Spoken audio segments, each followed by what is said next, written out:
Hope everyone had a good lunch and enjoyed the tours.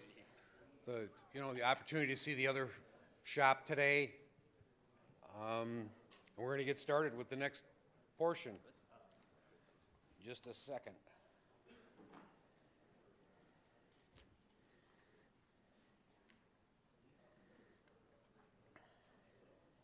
All right. Since this conference is all about vision, we wanted to dive deeper into the two plant tours. Since there were two different manufacturing perspectives, especially in regard to outsourcing or an in-house solution. The focus of this next conversation will discuss the value of and when you should outsource, whether it's doors or drawer fronts and cabinet boxes, finishing, installation, or any other aspect of your production process. Learn why it may or may not make good business sense to do everything yourself. This discussion is designed to be an interactive session, and I want you to share what you observed during the two plant tours.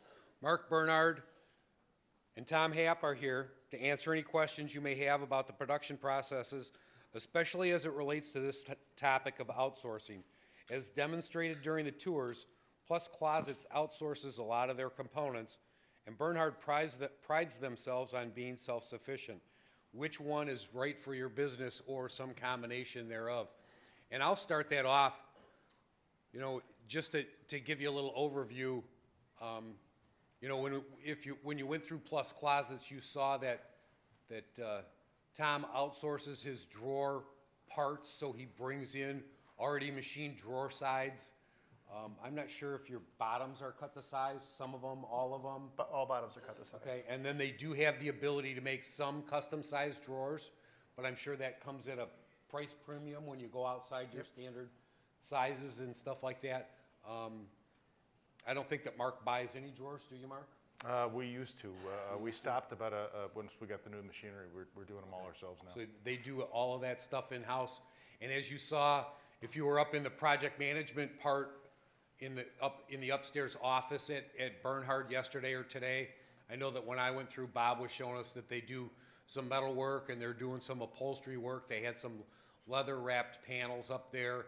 They do all of their veneer layup in-house, all of that. Whereas, Plus Closets brings in everything pre-laminated. I know they buy their thermofoil doors out from another vendor. And certainly we're talking about two completely different markets, which is important to note. But, they're still in the cabinet business. It's just, they're serving a different market, and they also have different mindsets about, doing what they do best or whether they just want to have complete control over everything. So at this point, comments from you guys, or we can just open it up to questions. I think it's important to understand the market and the demands of the market. For us, we can kind of control the market a little bit, whereas you guys, it's kind of an open book every time. The customer says, here's our engineering specifications for this project, whereas we kind of dictate that more to our customers based on our product line. Although we do have a wide offering of colors, we do a lot of customization of that. But if someone comes to us and wants a zebra panel, it takes us, we got to source all that stuff. And some of that stuff we have to get to the point where I've already got 45 different colors I can put into your closet. How many more color choices do you really need? So a lot of it is based on that product. So for us, it's speed to market.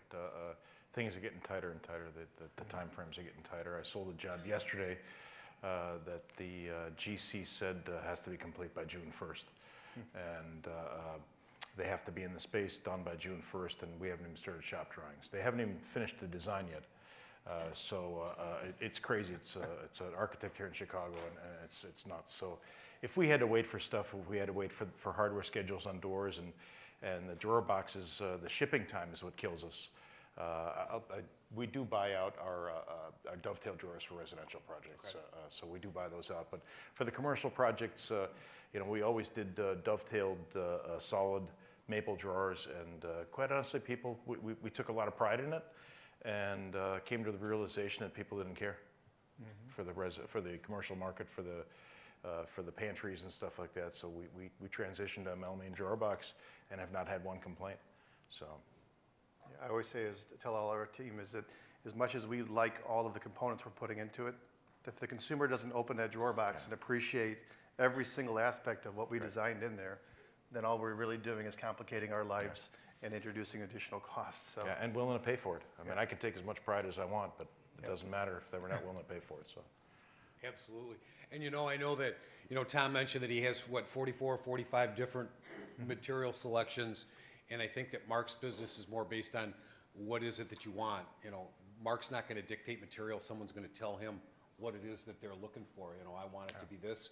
I want quartered white oak, and I want to see the flitches before they, before you lay up the panels and all that type of stuff. And it's a really different kind of it's a different market and it's a different mindset. But it's still two completely custom products. And, you're talking about a lead time that's a project that has to be done they have to be in by June. And Tom's talking about a product that, June, we don't have to worry about that. He's talking about stuff that he's getting orders for today that he's going to deliver in It's 12 to 14 days. 12 to 14 days. So, lead times are different and all that. Who's got a question, comment? Everyone falling We answered them asleep all on when us? they were there. Just takes one to start. Bernhard, you were our leader yesterday, and you had said that you order a lot of your materials before you even finish your shop Right. drawings. And I understand that you got to ship them out really fast. We run into that as well. And then I get stuck with a bunch of extra inventory at the end because I didn't want to run short. But then I've got 5 to 10 sheets this and this many board feet that. How do you deal with that? Well, we used to wait until we had all our shop drawings done and then did takeoffs off the shop drawings. Problem is you can't wait that long. And then material lead times, none of the vendors are stocking stuff anymore. That's part of the problem. And you need to be so proactive. So I think I showed you the estimating system that we have that we can generate actually a materials list. And it's as good as the estimating system. Some of my estimators do a much better job of material takeoffs in the estimating system. And you're still doing this to some extent. You may be ordering more or less, but you're still looking at veneer yields. Hopefully the estimate's done correctly with the correct yield. When we do our kickoff meeting after the job's been sold, the purchasing agent is in that meeting, and we review long lead time materials in that meeting, and we literally order right then and there. It might not be for the whole job. When we did the 14 floors for Northern Trust, we're just finishing up the last floor this week. And some of the cabinets you saw. But if we don't have those materials, then it's a killer. And then doors and some of the other long lead time stuff, some of the laminates, especially bringing them in from Europe, it's tough. So. Can you give me an idea, Mark, of what some of your what your longer lead time items are? Gosh, it varies. Yeah, sometimes hardware. Every architect's got their own design of trash bins, you name it. But it's usually the worst one is the doors because I never get the hardware schedule in time from the architect. It's 4 weeks before we deliver, and the architect makes up his mind on hardware schedule. But you're not going to VT and them in 4 or 5 weeks to get the doors. So we're ending up making them in-house as a result. I'd prefer to buy them out. I think I could probably get them cheaper. We've got them down pretty good in the shop, but it's just lead time. So. Laminates are tough. I was going to ask how you guys deal with business fluctuations. You have pretty good size operations, and it seems like you could get between projects pretty fast or get oversold pretty fast. Well, How do you guys play that? You field? see, we're slow right now in the shop. I'm dealing with the same thing. That's why I'm asking that. And it's gonna. And I keep telling my guys it's gonna be worse. You saw our shop. Our shop is aging. There's a lot of gray hair in the shop. We've got 5 apprentices in house, and you do have a few folks there, but there's a big gap in there. We've tried to automate some of the machinery. We had a big job for Presence Healthcare here with about 300 cabinets that got put on hold. You put them into inventory and you had this big stack that sat there for 6 months when the job was on hold. Well, now with the new machinery, I think I can produce that job in 2 weeks. I don't have to put that in inventory. I don't have to put it on hold. So you can turn on a dime much faster. But yeah, it's an issue. You have less guys who are more efficient. And we do go outside when we get super busy for shop drawings for some things sometimes. But that's really the exception for the rule rather than the rule. So it's tough, and I see it getting much tougher. the huge ups and downs. You don't have the lead times to do the jobs. People give it to you and you've got to run like crazy. Yeah, we've seen basically as far as fluctuations in the shop, just to give you an example, end of last year, fourth quarter in Chicago, our lead time was 7 weeks. That was not more predicated on shop time. That was on installation labor. And January, it went to 2 weeks. So the pendulum we're seeing is swinging very quickly. So if we're busy today, we're not busy tomorrow. So the way that we've actually, as a business owner, we've kind of tried to kind of say, well, in Closet Works in Chicago, we're one company, one population, one single product. So how do we diversify the business to get, I mean, our business follows population and money. So how do we get outside of Chicago? So 8 years ago, they started this wholesale division. So I call it the second leg of our company. And then we also have another, we sell window treatments into the homes when we're selling closets to the homes in Chicago. So we've added a window treatment division. And then we also have an online sales division. So we really kind of added 3 additional legs to the stool to continue to kind of support the size of our business that gives us business diversification, because an undiversified business, if it's solely relying on one thing and that one thing catches a cold, it's very difficult to manage. So we've always tried to kind of continue to grow the business through diversification. Yeah. So Tom, let me ask you a question. I know that yesterday when we were through your plant, I noticed that there was one bander running and there was one router running. Mm-hmm. That meant that 2 routers weren't running. There was one bander that wasn't being utilized at all. So that means that I'm going to assume that you're not like super busy or pushed to capacity today. So we right now are a little bit lighter than we'd like to be, but Okay. I can tell you this week there's a lot of stuff going to the shop now. So how do you manage your labor pool then?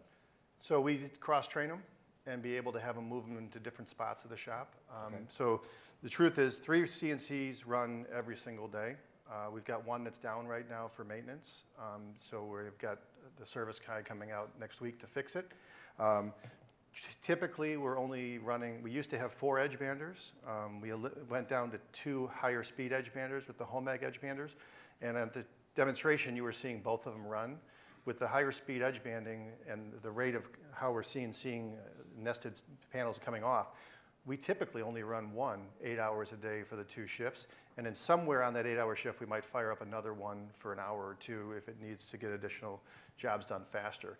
So we've just kind of figured out what type of investments do we need to make the shop more efficient. But ultimately, the main motivator is shop guys are hard to find. They're hard to keep motivated. And let's face it, I mean, the only thing I brought with me to this industry, because I spent 28 years in a completely unrelated industry, is I took shop in high school and I got an A+. Never did I think I'd be having a shop with 3 CNCs and 2 edge banders, but that high school I went to no longer offers shop. So we're kind of, losing a lot of students. I was over in Italy and at a factory that made stuff for cruise ships, and I see all these kids running into this class and this school, and I'm sitting there going, what is that? And they said, well, that's the woodworking school that's owned by this company that fabricates all these things for cruise ships. So this guy's growing his own employees at a very young age and teaching them the woodworking industry. And I think that's one of the biggest problems we have is just from an employment standpoint is, where do we find the next employees that'll be running the shop and doing installs? And it's getting harder to hire people. We'll invite 20 people to come in for an interview, and we're lucky if we get 2 or 3 that show up. So it's just, as unemployment is continuing to drop, I sometimes think that we're like dragging the bottom of the barrel as people are coming in. So that's always a challenge. So what we face that is that how do we make investments that will minimize that risk longer term, with more machines that can do faster production and require less people. So. And I know that Mark, that you're probably on the upper end of the pay scale. I know that for those of you who don't know, Mark is a union shop, so everyone on his shop floor is in the Carpenters Union, inside local, I'm assuming. 1027, yeah. 1027. Then his outside installers are in a different union. That's correct. 150. It depends. The local one downtown, yeah. Okay. So, how do you deal with a situation where you've got these guys work for you. They've been trained. You've spent a lot of time. You've invested a lot of money in them, and you get to a point where you're slowed down just a little bit, and it's only a pause in your business, you know, it may only last, you know, like you said, you're a little bit slow this week, but you've got a huge project coming up. How do you manage that workforce and prevent those guys from, you know, possibly leaving to go to work for somewhere else that, you know? It's a risk you take. I mean, we you know, especially in the field, you know, at $50 an hour, and another almost, what, 20-some dollars an hour, $24, $25 an hour in benefits, you can't afford to keep those guys when you're slow. So we ramp up and down. I've got about 35, 40 outside guys right now. When we're slow, we go down to our foreman, and we do share some carpenters with Imperial and Perenni and some of the other higher end guys here. They go back and forth depending on when we're slow and when we're busy. But at that pay scale, and especially the benefits, we used to keep them on, but you can't do that. So you don't bring your installers in to sweep the shop floor?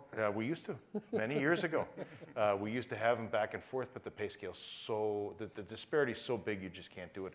And plus, you know, in some ways, some of the shop guys are more skilled than the field guys. In some ways, the field guys can think on their feet. They work differently, they work quicker.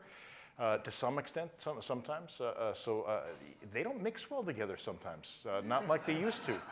You know, the field guys will, you know, you've had where the field guys say, hey, well, you're only making this much per hour. Well, they're also working 40 hours a week, 60, 50 hours a week, consistently in a shop.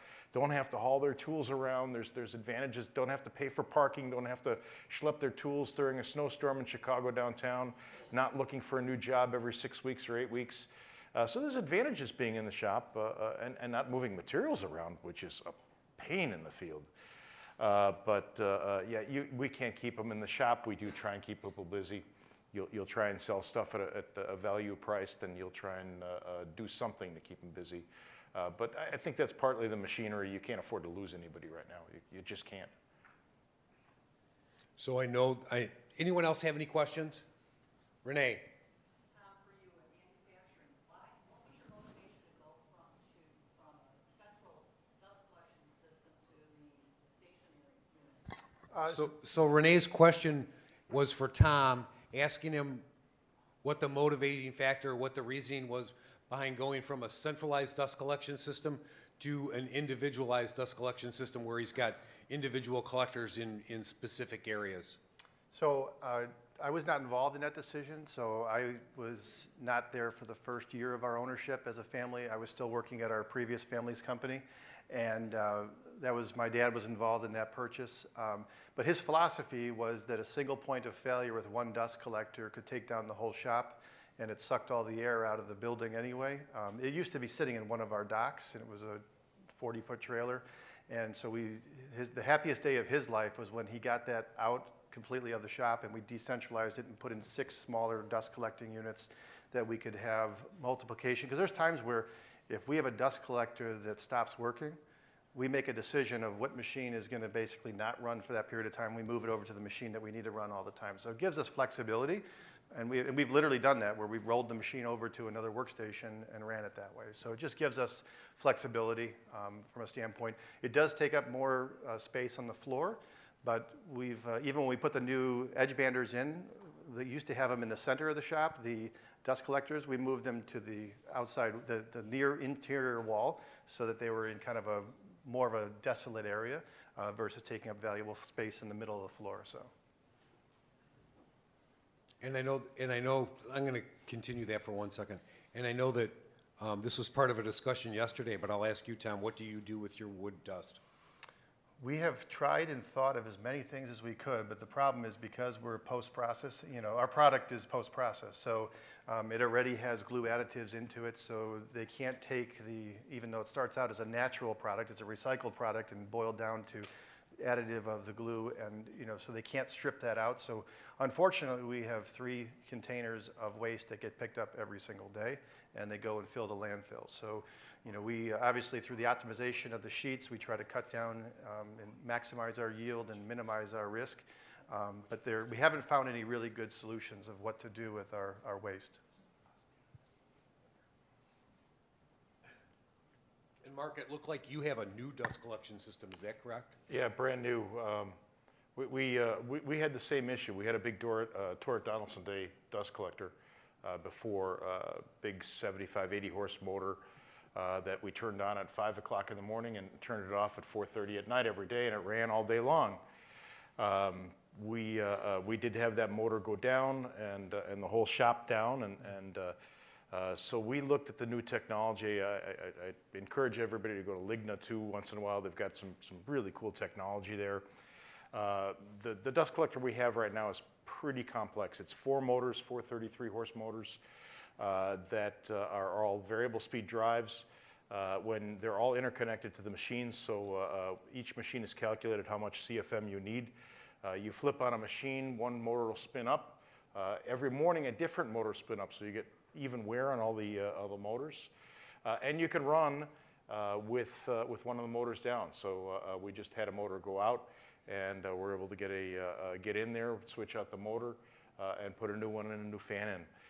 So we've also had, the manufacturer told us 70% energy savings. I don't think it's quite that much, but I guarantee it's at least 50% energy savings because you're only running, we never turn it off. It only spins up when you actually turn on your machines. It's an investment, but we're very happy with it. It's very clean in my shop. I take a lot of pride in that, and it's not noisy. Then what we do with our dust is we briquette it. We used to have a horse farm that took our sawdust for years. Unfortunately, I mean, the area's gotten built up, and there's not many horses around anymore. They've all gone too far out. And like you said, our sawdust is not the best. It's not shavings. So we're briquetting it, and we're disposing of it. It's just a shame. So I'm assuming that briquetting was part of the installation of the new dust collection system? So originally we had a blow-in trailer on the outside. That's what we had that pad for, but when the horse farm closed down and we couldn't find anybody else to take it, we're now solely briquetting. And we've got a dumpster in our old dock that we fill up once a week, twice a week, and full dumpster container, and it gets hauled off. Unfortunately, I hate it, but I don't know what else to do with it. So when you made the switch over, what was the effect of the quality of life of your shop employees? So I have to assume that new system is way quieter. I mean, did you have guys that were wearing hearing protection all day? You still with the old theoretically need system? hearing protection on the machinery. We did do a sound study in the shop. We did have sound devices that our guys wore for a full week and measured all the machines, measured all the sound. And that's where you see on some of the machines where hearing protection required on some of them. Not so much the dust collector, but the old dust collector was good. It's more it's idiot-proof. You don't have to worry about opening and closing blast gates manually anymore. It's quieter. It's more efficient. Yeah, I mean, there's a huge advantage, but I don't think the shop guys notice it as much as efficiency and just maintenance free. Thanks, Mark. Randy? How do you guys handle longer lead time, shorter lead time? Like when customers or designers or general contractors are changing, seems like a change order sometimes every day. Obviously, is that... Charge them for it. Charge them, yeah. Absolutely. If you don't hit their pocketbook. You're here, I'm here to make money. I love what I do. I hire apprentices. I want to see sawdust flowing in their veins. I love going through the shop floor, but I want to make money. And you hit them hard. And if they don't like it, tough. Don't change it. And a shorter lead time, what do you do, I guess, as far as... We charge them. Yeah, same thing. I mean, if a customer wants to make a change after the job is sold, and we basically have to stop everything that we've started and then kind of rewind it back, change the ingredients, and then roll forward. So we have to figure out, especially if like a door profile change, a door height changes. Now, what are we going to do with stuff that we've already ordered and it's sitting on our dock? Because with a compressed lead time like that, we have a very small window. So we get to the point sometimes we just tell the customer, the material's already here. So if you want to make this change, it's going to cost you $1,000 because I already have the raw material here. Yep. And at that point, a lot of times they say, well, let me talk to the client. Right. We'll just keep it. Yep. So, do you stop your production like as soon as they tell you a change? Is kind of my question, I guess. Part of the change is time frame. Yep. You say, hey, It's gonna cost you X, but it's also gonna cost you X amount of extra weeks. And you need to put that in writing in your change order. That's part of the change order.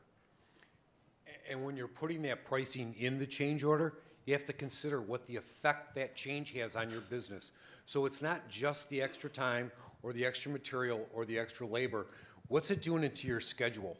So, if you have to halt this job that's halfway through production while they take 4 days to make a decision, you have to shift gears and put your guys on another project while this thing is on a momentary pause until they make up their mind. What's the financial cost? I think that generally, especially smaller to medium-sized shop owners are a little shy about charging what they should be charging when people want to make changes. They have to realize that that stuff comes at a cost. There's an expense to it, and you need to charge for it and not be shy about it. You got to be careful too sometimes. We work with a lot of architects and general contractors. If it's their screw up, you got to be careful. You don't want to make enemies with them, and you got to make a business decision. But if it's a true customer change and the architect just doesn't know what he wants, or that the owner's changed his mind, yeah, you got to hit him. Jaron? Yeah, question for you, kind of regarding change orders and specifically project managers. And what's the roles? Who's in charge of change orders? How do you guys handle changes last minute, shop drawings? Can you just talk a little bit about the project management aspect of it, mainly towards Bernhard? I mean, we're architectural. Yeah, I mean, our project managers run the job start to finish. We've got an estimator that that the project manager usually works together with the estimator, so he's familiar with the project. But they run the project from material procurement to shop drawings to field dimensioning to releasing to the shop, finishing samples, delivery, installation, and then even more critical, final billing and collections. So I mean, I always joke that we've got 5 different companies within our roof. And the challenge is making sure that they run consistent, that people are doing things consistently. You have to have good front office staff. You have to have good engineering staff. Bob Murray took you guys for a tour today, but have some consistency on your details, have some consistency on your billing, have some consistency on your shop to make things run smoothly. But yeah, the project manager, they run everything start to finish.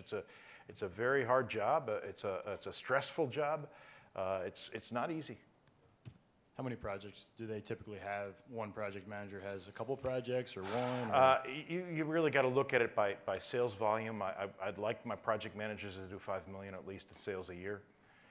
So at least that. I've got a project manager that's doing probably $12 million this year. But also one of the jobs is a $5.6 million job. So it's a big job. But you got to look at the volume. That being said, you got to be careful. All the little $10, $20, even $100,000 jobs, they take as much to manage as the $1 million jobs. So sometimes you got to say no. I mean, unless you're doing as a favor. So. What Mark said about a small job taking as much resources as a large job to manage. Think about going out to install a vanity as opposed to installing a whole house full of cabinets. The mobilization's the same. The truck's got to drive to the job site. The materials have to be offloaded. The tools have to go in. The installers have to show up. All of that stuff. Those things don't change. And so you have to keep that in mind all the time. I have a couple of questions. I have a question for both of you. When we had some of this discussion last night, Tom, when I was at Plus Closets yesterday, it was our understanding that you've got 13 product engineers and a host of other staff, plus you have staff at your showroom in Chicago. So your non-production staff consists of how many people? So non-related to shop, Right. I've got 20 designers. I've got Okay. the engineers. I've got front office people of about 20.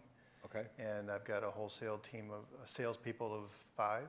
Okay. So So we actually 45? 45, yeah. Okay. Yeah. And how many people on your We plant have floor? a total number of employees of about 100 right now. And Okay. there's probably about 20 of them on the shop floor. Okay.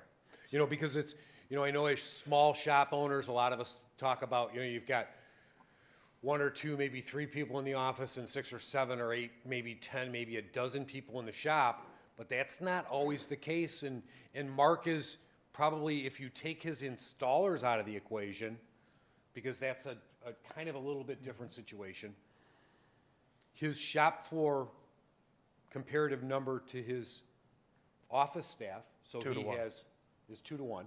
So he has however many office people he has that are purchasing and doing the books and payroll and all that ancillary stuff, and then you have your engineering staff, you have your estimating staff. Is that just one person? Is that what I got? I've got 4 estimators right Okay. now. So you have 4 estimators, and how many product engineers do you have? 4, but we're going up. We've got a number of people outside that we, because the So you're traffic- outsourcing, yeah, I'm but you want to bring outsourcing. that in-house? I try to, you can't hire them.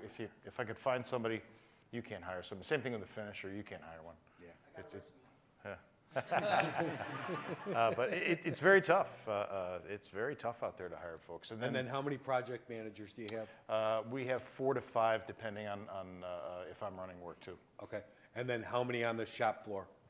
35 on the shop floor So about. those numbers are, you know, they're a little bit different, and Tom's a little higher on the you know, non-production staff, but they're certainly significantly higher office staff to shop staff than most of us usually like to think about. Got 1 minute. One question. I got a question, Joe, Ken. This might play to the outsourcing versus in-house. You know, most of us are smaller to mid-sized shops in our own mind. And, you know, as we get opportunities for new jobs, and we talk to others about new equipment, and we're taking profit to buy new equipment to do the job, and it kind of becomes a back and forth thing where we're feeding the beast all the time, and the profit's constantly going back in, or a lot of us are putting a lot of profit right back into our shop, which there's a lot of joy in that as well. But at what point do you kind of say, listen, I'm going to outsource versus bring it in? I know your decision is based on you've got good work ahead, you can do the work, but you need to get it out in a quicker time frame, so you're bringing it in-house. But it's got to play into more equipment, I would think, at some point, right? Yeah, exactly.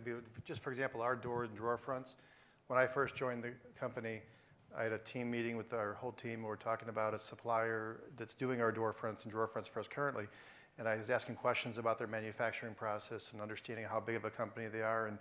And they said, we can't answer that question. I said, why? And they said, we've never been there. And I said, well, this is our number 2 or 3 vendor. I said, so let's take a road trip. We went out there, and in my eyes, from a business standpoint, I was looking and saying, is this something I want to start doing in-house? And when I walked in there and I saw a dozen CNC machines and a lot more people and a lot more space, and having to keep all the inventory of all the different foils and the colors, and having the separation of the dusty part and the clean part, I just said, I'll just stay with what, you know, part of it is you just got to understand, you know, I've always been looking for opportunities to bring stuff back in, but then you got to make a decision of kind of what you're really good at and what you want to stay good at, because if you're good at something and you bring something in that you're not going to be good at, it's going to take resources away from your strengths, and it's going to create that as a weakness for a business standpoint. So you just got to be careful and manage that, and just pick what you really want to do and what you enjoy and what you're good at. So, Mark, your perspective on that? I mean, I wish we didn't have to to do so much in-house. I mean, it takes resources internally. I really loved when we bought out our drawer boxes, but I just don't have the time, and I can't. The shipping costs are what kill you, and the lead times. But we had to. We didn't have a choice. Our sales are so up and down. It's not you know, it's not the same product mix. It's not the same thing. You're constantly turning on a dime. The only thing we really farm out a lot is engineering, just because it's so lumpy. I mean, you need the resources to get stuff drawn and get it going. We can get it built, but the engineering is just tough. So. And I think what Mark means by lumpy, for anyone who doesn't understand, he's talking about a big job where he needs to submit the shop drawings next week, yesterday, something like that. So right now he needs 15 AutoCAD engineers. And once those drawings are submitted, he needs 5 AutoCAD engineers. What do you do with those 10?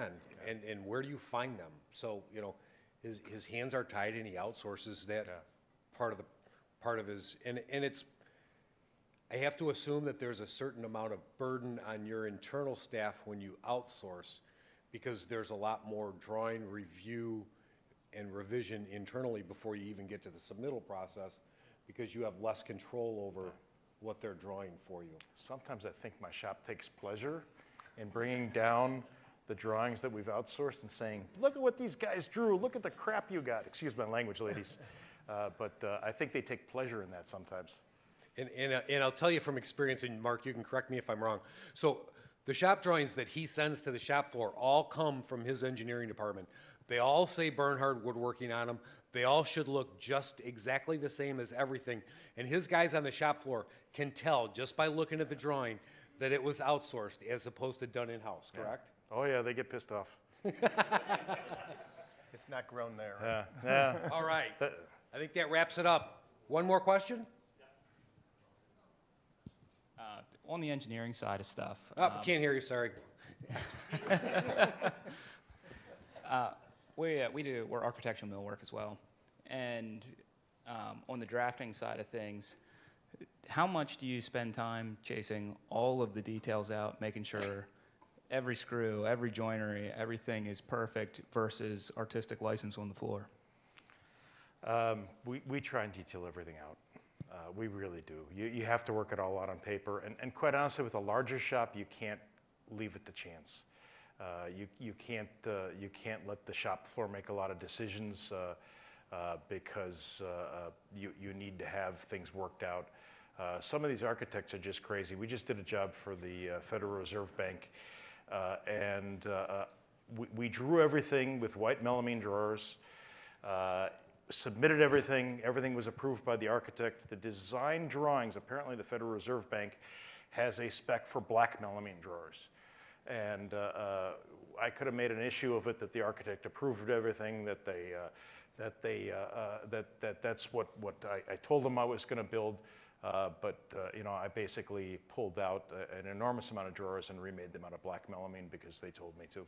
I could have made some enemies, but it wasn't worth it for 80, 90 drawers, So you really need to spell everything out. And then you really need to spell things out for the shop, because unlike a smaller shop where one guy might machine, might assemble, might finish, my CNC guy is working on the CNC all day long. My guy on the edge bander, he's on the edge bander 50% of his day. The veneer room doesn't move. Everybody's got their role where we have, and you can't say, okay, I'm going to make this assumption with the shop drawings aren't detailed out, and the other guy's going to know what assumption I make. That's part of the reason why we don't do 2 shifts, is because trying to take something really, truly custom and very difficult and then handing it to somebody else and say, well, I stopped here and this was my next couple steps, is very difficult to do. Always try and keep in mind that the supposed purpose of a shop drawing is to show the shop how you're going to build it. Architects and designers think it's an opportunity to redesign the job, but that's not really the purpose. Yeah. Am I right? Oh, absolutely, yeah. Some of them use it that they haven't thought the job through in the first place, and they use it to redesign things. It's crazy. Yeah, it's crazy. Sure. My experience in the industry has always been that, when you get a set of shop drawings and they're marked up with changes, and you send them a change order just to redraw the job, that's usually a huge obstacle. Like, we're not paying you to redraw this. They're just revisions. No, they're not revisions. Right. It's time. It's money. So we've recently started farming out some of our drawings as well, and mostly because of issues with timeline and being behind in the shop and stuff. But now all of a sudden, we use microvellum as well, and so a lot of things have to be drawn in microvellum then at the time it's time to go to the shop floor. How do you, are you spending a lot of time redrawing things in-house or adding them to your microvellum drawings, your AutoCAD drawings, or are you bringing in stuff that's been farmed out and kind of just setting it to the floor? Microvellum's a sponsor here, right? You're welcome to say that. Microvellum is not the easiest thing to work in. We literally worked on microvellum for 10 years. it's still, we only still do maybe 30%. Where microvellum really shines is boxes, and only if you use their standards and don't tweak them. We're still having issues with it. I won't tell you that we figured it out, but for the boxes, we've made a lot of gains between the machinery and the drawing. So, I guess my main question was, when you've got drawings that are coming back from whoever you subbed them out to, are you having to put a lot of time in? well, I can't sub out in-house? microvellum drawings. We have to do those in-house because they don't have our libraries. We tried that, and we tried to give somebody remote access to our libraries and draw, and boy, oh boy, Jeff Morris, who you met today, he gave me an earful, let me tell you.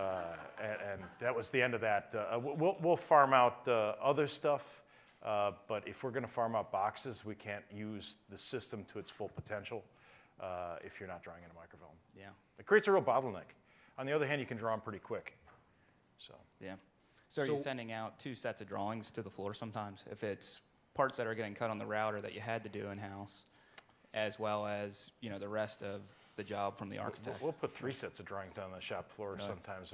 One will go for stock billing, another to the purchasing agent, another to the assembly department, and then we'll typically photocopy a set with all the markups that we have in the shop and send it out to the field.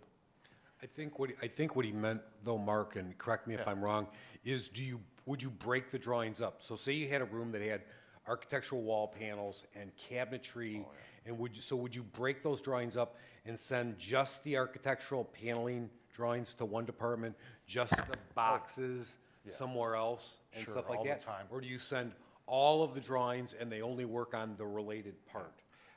We try and is break that- them. We try and break them up in the shop. The goal, more so than is to get things through the shop quickly. You see, we don't have a lot of storage space around the machines, and there's a reason for that.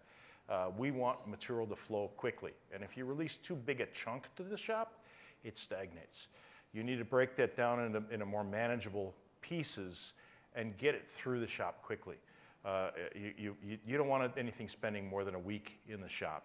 You want it to go in, get machined, get assembled, and go out the door. The longer it sits, the more inventory you have, the less cash flow you have. You need to get it out. So yeah, we'll break it apart. Awesome, thank you. Everyone, let's give them both a big round of applause. Thank you so much. Appreciate it, Megan. Never know. Appreciate it.